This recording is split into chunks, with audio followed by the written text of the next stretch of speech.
Haunting Adeline chapter 31 the shadow. এত দেরি হলো কেন? পাগলাটে মেয়েটা খেকিয়ে উঠল। তার নিস্তেজ বাদামি চোখে আগুন জ্বলছে। ওই একই আগুন এখন আমার বুকের মধ্যে জ্বলছে। আমার হৃৎপিণ্ড থামতে জানে না, আর আমি একটা অবিরাম তাগিদে পীড়িত। ওকে আবার চুদতে হবে। মস্তিষ্কটা এমনভাবে তেলে ভেজা তাওয়ায় ছুঁড়ে ফেলা হয়েছে যেন ওটা একদম পুড়ে গেছে। আমার ফোকাস করার কথা, কিন্তু তা সম্ভব হচ্ছে না যখন অ্যাডির স্বাদ এখনও আমার জিভে লেগে আছে, আর আমি এখনও ওকে আমার মধ্যে শক্ত করে পেঁচিয়ে থাকার অনুভূতিতে আচ্ছন্ন।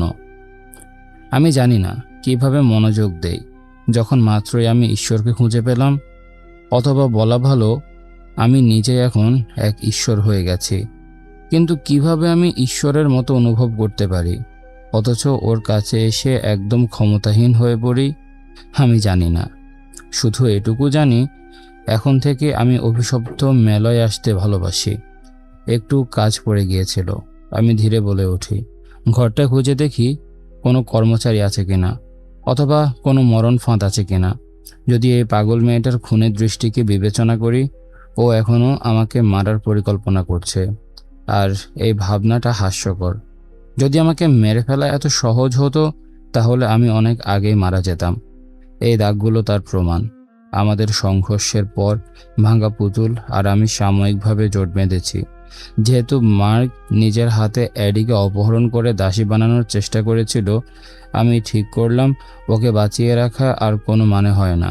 ও যখন অ্যাডির বিরুদ্ধে ষড়যন্ত্র করেছে, তখনই ওর নাম মৃত্যু তালিকায় লিখে ফেলেছে। ওর বাঁচার আর কোনো সুযোগ নেই।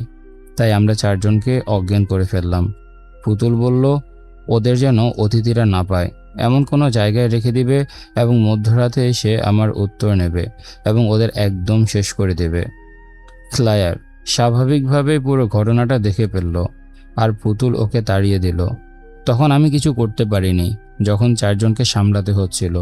কিন্তু হন্টেড হাউস থেকে বের হওয়ার সঙ্গে সঙ্গেই আমি আমার একজন লোককে দিয়ে ওকে খুঁজিয়ে নিরাপদ জায়গায় পাঠিয়ে দিলাম। সহজভাবে বললে, ক্লায়ার একজন নির্যাতিত নারী, যে শান্তিতে বাঁচার যোগ্য, কিন্তু ও একটি অপরাধের সাক্ষী। আর আমি ওকে কাউকে বলার সুযোগ দিতে পারি না। এরপর আমি সাথে সাথে অ্যাডিকে খুঁজে বের করি এবং ওকে পুরো সময় অনুসরণ করতে থাকি। ওকে মজা করতে দেই। সব হন্টেড হাউস, ভূতের কার্নিভাল টেন্ট, থ্রিল রাইড ঘুরে বেড়ায়, আর আমি ওর ঠিক পেছনে আড়ালে থেকে পাহারা দেই তাকে, যাতে কেউ ওর দিকে খারাপ নজরে না তাকায়। তার ফল ভোগ করতে হবে। ওরা কোথায়? আমি জিজ্ঞাসা করি। পাগল মেয়েটার দিকে চোখ ফেরাই। ওর সাদা নাইট গাউনে ইতোমধ্যে রক্তের ছিটে লেগে আছে। আমি ভ্রু কুঁচকাই, কিছু বলি না। ও সিঁড়ির দিকে মাথা নাড়ে। আমার খেলা করে। ও আমাকে সিঁড়ি বেয়ে উপরে নিয়ে যেতে যেতে হঠাৎ থামলো, ফয়েতে তাকিয়ে রইল, যেন কিছু দেখছে, কিন্তু আমি কিছুই দেখি না। তাদের ডাক না দেওয়া পর্যন্ত নিচে থাকো, ও বলে, চোখ না সরিয়ে। আমার ভ্রু নামিয়ে আসে। ভাবতে থাকি ও আসলে কার সাথে কথা বলছে। ও এক মুহূর্ত চুপ থেকে বলল, আমি একা সামলাতে পারবো। তারপর সিঁড়ি বেয়ে উঠে যেতে থাকে। এই পরিস্থিতি বেশ অদ্ভুত। জীবনে অনেক আজও পরিস্থিতির মধ্যে পড়েছি, কিন্তু এই অভিজ্ঞতা সবার উপরে। গলা খাঁকারি দিয়ে বলি, তো তোমরা আসলে কি ব্যাপার? কি মানে আমার ব্যাপার? ও খেকিয়ে বলে, ওই লোকগুলো, তাদের কি আমার ভালো লাগে না? আমি মজা করে বলি, আসলে আমি এখনো বুঝতে পারছি না ওর সমস্যা কি। হয়তো মাদকাসক্ত, হয়তো মানসিকভাবে অস্থির, অথবা হয়তো ও আসলে আত্মা দেখতে পায়। আমার সঙ্গীরা না, আর ওরা তোমাকে বিশ্বাসও করে না। ওর সঙ্গী? এই মেয়ে আসলে কি দেখছে?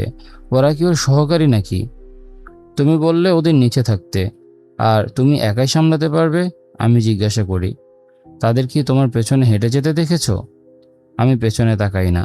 কেউ থাকবে না। আমাদের দুজন আর উপরে চারজন ছাড়া আর কেউ এখানে নেই। আমি মুচকি হেসে বলি, না। তাহলে উত্তর পেয়ে গেলে। আমি ওদের দরকার মনে করি না তোমার কাছ থেকে বাঁচতে, আর তুমি যেহেতু এখানে, তাই ভাবলাম ওরা এবার বিশ্রাম নিতে পারে। ও বিরক্ত গলায় বলে, তো মেয়ে মানসিক রোগী, ঠিক আছে। আহ আ ও রেগে গিয়ে বলে, এটার মানে কি? এর মানে তুমি পাগল ছোট মেয়ে। এই দানবগুলো কোথায়? যাই হোক, আমি ক্লান্ত গলায় বলি, 5 সেকেন্ড ও কি দেখেছে? তাতে আমার আর কোনো আগ্রহ থাকলো না। এটা আমার জীবনে প্রভাব ফেলবে না, তাই আমি আর পাত্তা দিচ্ছি না। ও যদি ভাবে আমার পেছনে বিশাল বিশাল কথা বলা কলা হাতে পিচফোর্ক নিয়ে হাঁটছে, তবে ওর কল্পনায় আমি থাকি। শর্ত একটাই, উপরে 4 জনের কাছে আমার সময় নষ্ট না হয়।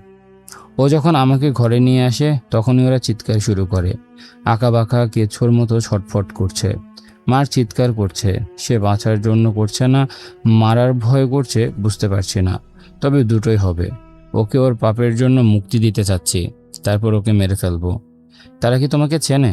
পুতুল জিজ্ঞাসা করে। আমি হু মেরে উত্তর দেই। ওদের ভাঙা হাড় আর অবস্থা দেখি। বাকি 3 জন এমনভাবে আমাকে দেখছে যেন আমি ভূতরে দানব। এখন আমি জ্যাক, সেই সেলফ মেড মিলিয়নিয়ার, কিন্তু ওদের যখন আসল পরিচয় বলবো তখন ওদের চেহারা শেষবারের মতো হয়ে যাবে। আমার জানতে হবে 2টা বিষয়: অনুষ্ঠানগুলো কোথায় হচ্ছে আর কিভাবে সেখানে ঢোকা যায়। আর জানতে হবে সোসাইটি কি অ্যাডের পেছনে লেগেছে কিনা। বাকি কিছু আমার দরকার নেই। তাদের চিৎকার কি কেউ শুনতে পাবে না? আমি এগুলো সবসময় করি, ও সহজভাবে বলে। আমি চোখের কোণ দিয়ে ওকে দেখি, একেবারে উপরে নিচে দেখি। তুমি কি মানুষ খুন করো? মেয়েটা ছোট, কিন্তু মারতে জানে। আর ওর চোখে প্রায় সারাক্ষণ যে হত্যার ঝিলিক দেখি, তাতে অবাক হই না। ও কাজ ঝাঁকায়, শুধু দানবগুলো। আমি হাসি। তাহলে তুমি নিজেকে দানব শিকারীও বলো? ও গর্জন করে পা ঠুকে দেয়, যেমনটা বাচ্চারা করে। তুমি মজা করছো? আমি একমত নই, তবে তর্ক না করে কাজে ফিরে যাই। যেমনটা আশা করেছিলাম, মার্কের মুখ থেকে টেপ খুলতে ও বাঁচার জন্য কাকুতি মিনতি শুরু করে। আর যখন ওকে আসল পরিচয় বললাম, তখন ওর মুখ থেকে রক্ত চলাচল থেমে গিয়ে মৃত মানুষের মতো ফ্যাকাশে হয়ে গেল। বাকি 3 জনের মুখও তাই। আমি হাসলাম। আমি নিজে মৃত্যুদূত। মার্ক আমাকে বন্ধুর কথা মনে করিয়ে দিয়ে বাঁচার চেষ্টা করে, নিজের দোষ অন্যের উপর চাপানোর চেষ্টা করে। এতে আমি অবাক হই না। ও স্বার্থপর, আত্মমুগ্ধ এবং বোকা। ওর আশেপাশের মানুষেরা এখন ওকে ঘৃণা করছে। মার্ক সবসময় জোরে কথা বলে, নিজেকে কুল প্রমাণ করতে চায়।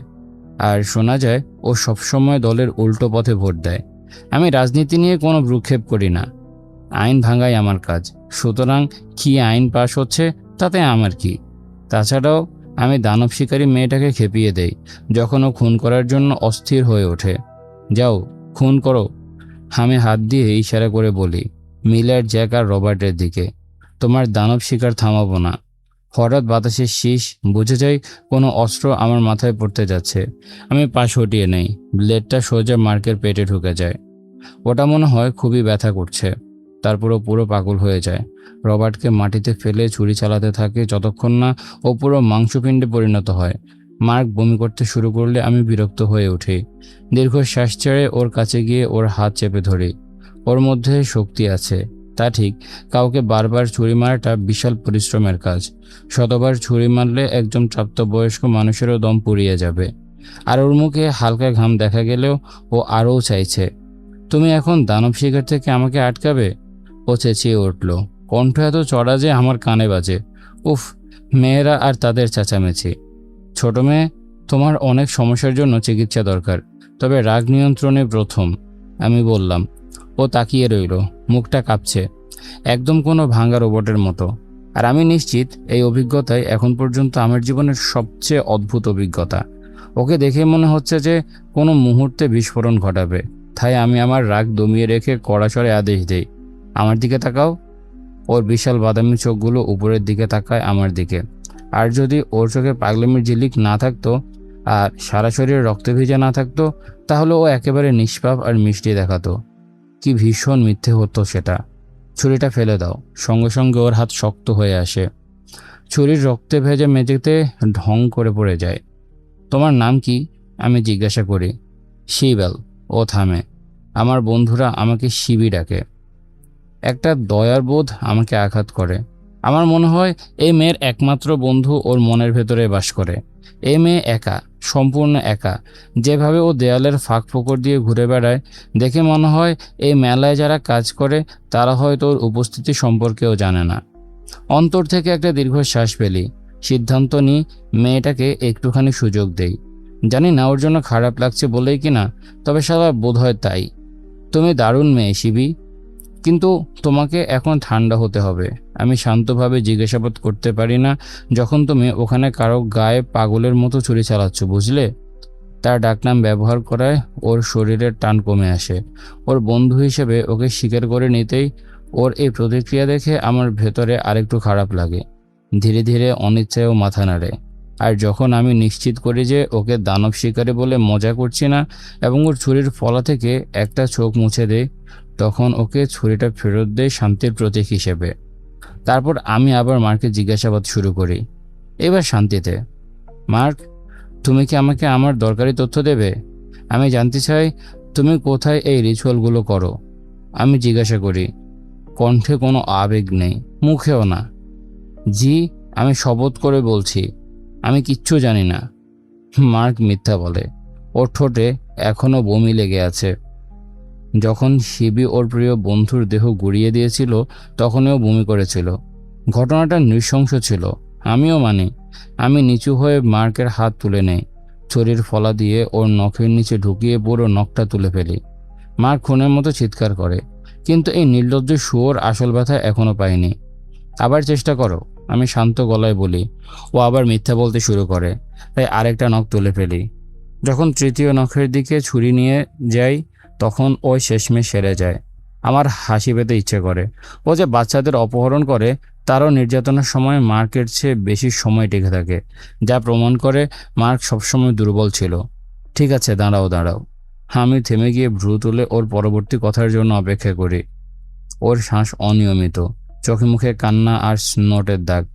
ঠোঁট ভিজিয়ে নার্ভাসনেস নিয়ে বলে, কিছু বাচ্চাদের আমরা একটা আন্ডারগ্রাউন্ড ক্লাবে নিয়ে যাই।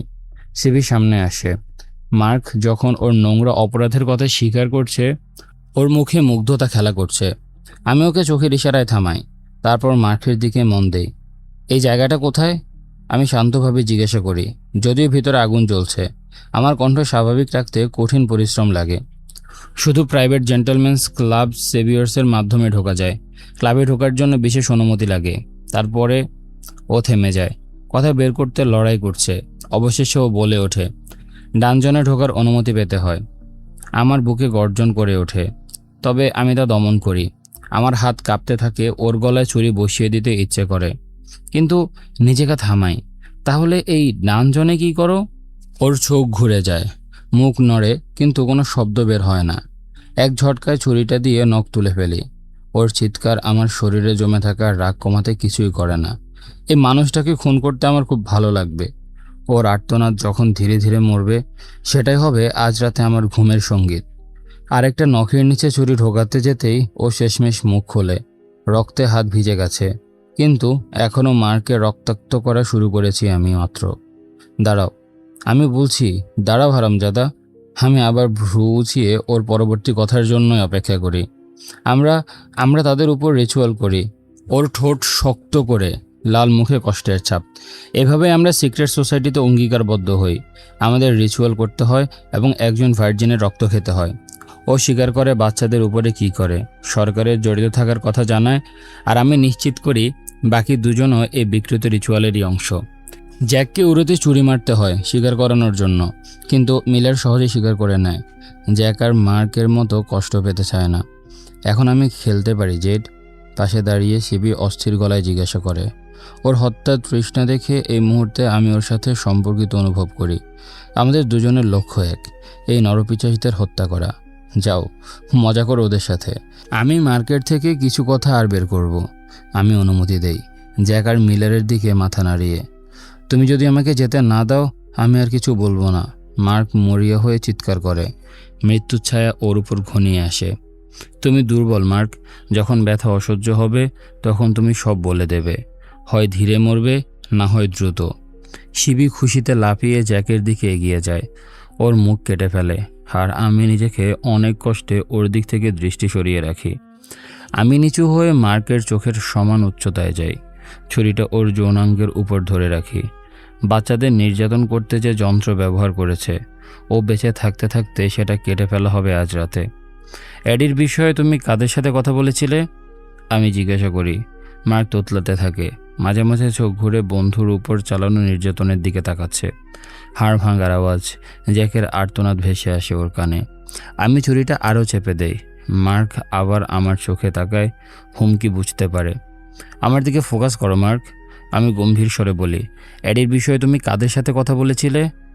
মার্ক নার্ভাসভাবে ঠোঁট ভিজিয়ে বলে, কি প্রসঙ্গে? তাকে অপহরণ করে বিক্রি করার প্রসঙ্গে, যেমনটা করার প্ল্যান ছিল আমি না আসা পর্যন্ত। তুমি কি এই বিষয়ে কোনো ক্ষমতাশালী কারোর সাথে কথা বলেছিলে, যারা এই রিচুয়াল বা সেভিয়রের সাথে জড়িত? ওর উত্তর জানি, তবুও শুনতে চাই। ওর চোখের আলো নিভে নিভে যেতে দেখি। ব্যথার জন্য নিজেকে মানিয়ে নেয়। হ্যাঁ, ও পিসপিস করে। 1 সেকেন্ডের জন্য আমার ধৈর্য ভেঙে যায়। আমি গর্জন করে ওর বুক ছিঁড়ে দেই ছুরির ধার দিয়ে। মার্ক চিৎকার করে ওঠে, ব্যথায় ওর মুখ লাল হয়ে যায়। কিন্তু আমি থামি না। কে? আমি গর্জাই, নিজের ভেতরের জন্তুর উপর থেকে নিয়ন্ত্রণ হারিয়ে ফেলি। মার্ক যখন কাতরাতে থাকে, আমি আবার ছুরিটা ওর যৌনাঙ্গের উপর বসিয়ে দেই। তীক্ষ্ণভাবে চেপে ধরি। ত্বক কেটে যায়, কিন্তু ক্ষতি তেমন হয় না। ঠিক আছে ঠিক আছে, মার্ক চিৎকার করে। ব্যথায় ওর চোখ ছানা বড়া হয়ে যায়। কে? আমি গর্জে উঠি। আমি নাম চাই মার্ক। ও কাঁদতে কাঁদতে আমাকে নামগুলো দিয়ে দেয়। রিচুয়াল পরিচালনাকারীদের নাম, যা হয়তো ছদ্মনাম, কিন্তু এটিই শুরু। মার্ক স্বীকার করে ও কখনো ওদের মুখ দেখেনি। সব যোগাযোগ ভিডিও ফিডে হতো, যেখানে ওরা অন্ধকারে আড়ালে থাকতো। ওরা এক প্রকার গোপন আন্ডারগ্রাউন্ড সরকার, এবং মার্কের কথায় বুঝতে পারি তারা আমাদের সরকারের চেয়েও বেশি ক্ষমতাশালী। প্রেসিডেন্ট শুধু একটা পুতুল, আর এই সোসাইটির নামের মানুষগুলো, তাদের কাছে আসল ক্ষমতা। কেন তুমি এটা করলে মার্ক? জানতে যে অ্যাডি আমার, তবুও কেন ওর পেছনে গেলে? ওর থুতনি কাঁপতে থাকে, মরা মাংসের মতো করুণ লাগে। ও আগে থেকে মারছিল। আমার হৃদয় থেমে যায়, মেরুদণ্ড বেয়ে নেমে যায়, যেন সিঁড়ি বেয়ে গড়িয়ে পড়া বল। ওর ছবি তুলেছিলাম ওকে চিনতে পেরে। যখন ও নিজের নাম বলল, বুঝলাম ও সোসাইটির টার্গেট। ঠিক সে সময় ওরা আমাকে ফোন করে। আমি সব বলে দেই। ওর দাম অনেক ভাই, আর সোসাইটি ওকে চায়। কারো পরিচয় তাদের কাছে কোনো ব্যাপার না। যখন তারা কাউকে চায়, তারা পায়। আর যদি আমি ওকে দিতাম, আমাকে অনেক পুরস্কার দিত। ও ফোফায়, নাক দিয়ে স্নোট গড়িয়ে পড়ে। তারা ওকে কেন টার্গেট করেছিল? মার্ক একটা ভেজা নির্লিপ্ত হাসি হাসে। তারা কাউকে কেন টার্গেট করে? যদি কেউ সুন্দরী হয়, চোখে পড়ে, তাহলে সোসাইটির নজরে পড়ে। ও হয়তো নিজের বইয়ের জন্য, বা তুমি জানো নারীরা আজকাল কেমন, যেমন পোশাক পরে। আমি ওর হাত ধরে আবার একটা নখ তুলে ফেলি, সে মূর্খ বাক্য শেষ করার আগেই। যেন শরীরের কোনো অংশ দেখা মানেই ধর্ষণ আর অপহরণের নিমন্ত্রণপত্র। ওর আর্তনাদ রাগ কমাতে পারে না। আমি দুঃখিত, ঠিক আছে, আমি দুঃখিত। দেখো, তুমি সোসাইটির কথা উপেক্ষা করতে পারো না, আর তারা তোমার পেছনে আসবে। জেড, মার্ক কষ্টে বললেও গম্ভীর কণ্ঠেই বলে, আশা করি তারা আসবে। তাহলে আমি তাদের খুঁজতে যেতে হবে না। জেনে যে অ্যাডি আগে থেকে টার্গেট ছিল, তা শুধু রাগ নয়, ভয়ও জাগায় আমার ছোট্ট ইঁদুরের জন্য। আমি থাকি বা না থাকি, অ্যাডির জীবনে এই পরিণতি ছিল। আর ও যেহেতু সেই মেয়ে যার জন্য আমি পাগল, তাই এটা যেন নিয়তি, এটা যেন ভাগ্য। যে মেয়েটিকে ভয় দেখায়, সেই মানুষটি তার জন্য এই হন্তাকরক জগৎ ধ্বংস করতে জন্মেছে। আমি জানি, তুমি চিন্তা করো না, মার্ক বলে যায় আমার মুখের দিকে তাকিয়ে। কিন্তু আমি মরলে ওরা জায়গা বদলাবে। আমি এটা মেনে নিয়েছি। আমি শিবির দিকে তাকাই।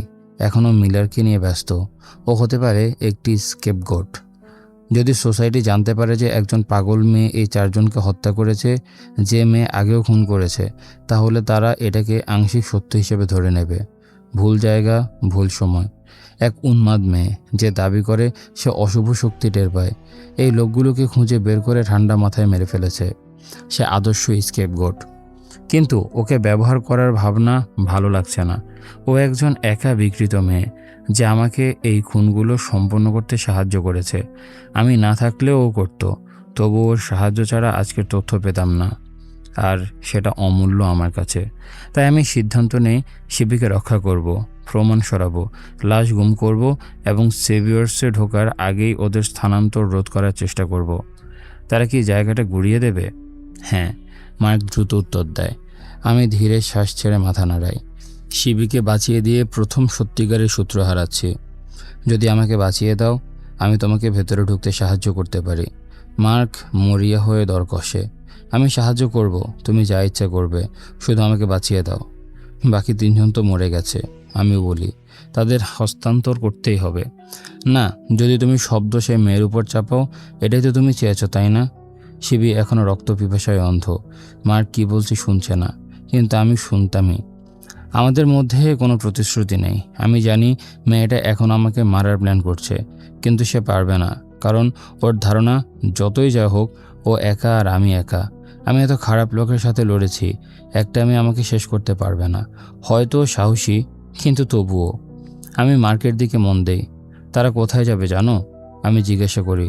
মার্ক থেমে যায়। বুঝতে পারে এ কথা বললেই ওর হাত থেকে শেষ আশ্রয়ে চলে যাবে। আমি ছুরি দিয়ে ওর যৌনাঙ্গে আরেকটু চেপে ধরি বোঝানোর জন্য। আমি বুঝতে পারবো যদি সে মিথ্যা বলে। না, ও স্বীকার করে, ঠোঁট কাঁপে। ওরা পরে না বলা পর্যন্ত জানবে না। আমি মাথা নাড়ি, হাত তুলে ছুরিটা ওর তলপেটে গভীরভাবে বসিয়ে দেই। ওর চিৎকার আমার ভেতরে ভয় আর রাগের গহ্বরকে একটুও শান্ত করতে পারে না। এই ছিল আজকের পর্ব। কেমন লেগেছে তোমাদের কমেন্ট করে জানাও। দেখা হচ্ছে পরের এপিসোডে। ততক্ষণ পর্যন্ত সবাই ভালো থাকো, সুস্থ থাকো। আজকের মতো আমি তারিফ এখানে বিদায় নিচ্ছি। টাটা।